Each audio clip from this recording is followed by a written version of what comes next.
In their Oscar-nominated documentary, Restrepo, Sebastian Junger and Tim Hetherington chronicled the lives of American GIs at a remote outpost in Afghanistan. The GIs were battling an enemy they often couldn't see. Many carry the trauma of combat, and some, says Junger, are burdened by the belief, often unexpressed, that they caused civilian casualties. Tonight, he proposes a way to help them heal. Soldiers come back, and they know how intense and even thrilling it is to be in combat. Hey, Roger, detect 10-11. Just the sheer adrenaline rush of combat. You'll never feel that useful, that sure of yourself again. Fire! Fire! Okay, Roger. But they also know that war is a shameful thing. Hit the bottom right. Hit the bottom right of the village. It's shameful because it kills the innocent in such enormous numbers. You know, one of the ironies of this war in Afghanistan is that because of NATO forces there, this is now the lowest level of civilian casualties in 30 years. And the vast majority of those casualties are caused by Taliban attacks, insurgent attacks. Some of them by us, by accident. But that doesn't matter. One of the soldiers I was with, Brendan O'Byrne, got out of the army and had a very rough time when he came home. We remained close. He used to complain about the reaction he would get from civilians when he tried to talk about his service. He knew that he very well may have killed civilians out there. I mean, there was a lot of firepower out in the Korangal, and you know, he just understood that that may be something that had happened. And what he wants is some engagement with his friends, with his family, with civilians, where they sort of acknowledge, oh God, that's awful that, you know, that might have happened. Oh God, you know, we need to talk about this. I mean, we sent you over there, and if that happened, it's not your fault, but it's a burden to you, it's your burden, and we need to share that burden. Like, that's the conversation he wants to have with civilians, and they won't have it.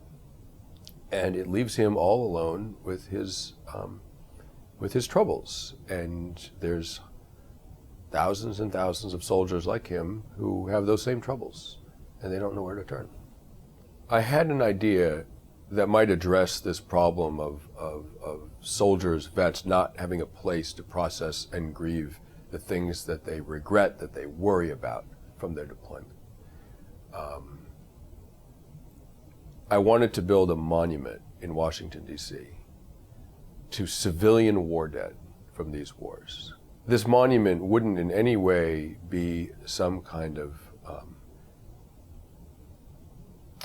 self-recrimination by our nation. We would no way be a sort of admission of guilt. It wouldn't be any of those things. It would simply be an acknowledgement that some wars have to be fought. There are just wars, and even in those, civilians get killed. People who should not die get killed. And the soldiers know this. And they come back with this terrible knowledge, and they have no place to go to do whatever it might be where they can make peace with things they might regret. I think that would communicate something very profound to people in the world. We would be the first nation in the world to have such a monument. You know, my guess is that in the 1970s, no one thought that they'd be building a memorial to the soldiers who went to Vietnam, particularly a place of sorrow that you walked into and cried at. That's not the way most nations conceive of monuments. And yet it happened because it needed to happen.